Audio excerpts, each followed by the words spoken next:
This is a flamingo. This is a flamingo doing a little dance. And this is a flamingo that's really letting loose. But what are they actually doing?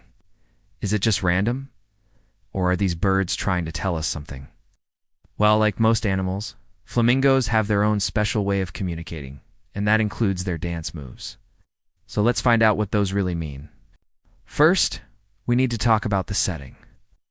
Like any good party, flamingos get into their dancing shoes when they're in the right environment.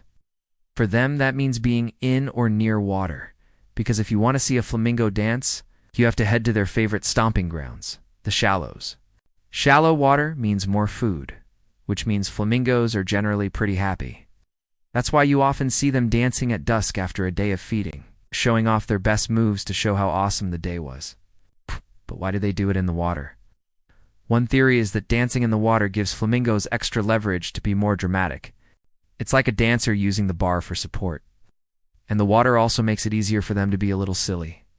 A flamingo can lean way back thanks to its long neck and legs, but it needs to keep an eye on its balance. In deep water, though, the bird has to keep its head close to the water's surface to see where it is going. But in shallow water, a flamingo can look around more easily. While experimenting with all those fancy footwork moves, flamingos aren't the only ones who love to cut a rug in the water. In fact, other birds like herons and egrets do the same thing. And while we're talking about flamingos showing off, there's no better time to do it than during courtship. Male flamingos will puff up their chests, arch their necks, and use their wings to form a heart shape around their face. Then they'll do a little dance to show off how awesome they are. If she says yes, then the two will dance together as one, showing the world how great they are as a couple. But not all dances are about having fun or finding a partner. Sometimes they're about asserting dominance. Just like how wolves will sometimes dance in a circle before a big fight, flamingos will also do a little dance before a rumble in the jungle, or in their case, the savannah. They'll raise their heads, spread their wings, and point their beaks toward their opponent. This is basically a warning that says, "Back off, buddy, or you're going to regret it."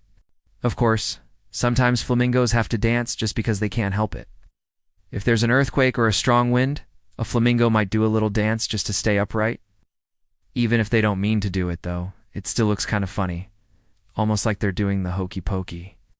But even though we've learned a lot about what makes flamingos dance, we still have a lot to learn from them. After all, we haven't exactly mastered the flamingo. So maybe next time you see a flamingo doing a little dance, you'll know a little bit more about what's going on. You might also be inspired to try out a new dance move yourself, although you may want to wait until you're in the water for that. Thanks for watching. If you like this video, hit like and subscribe so you never miss a video.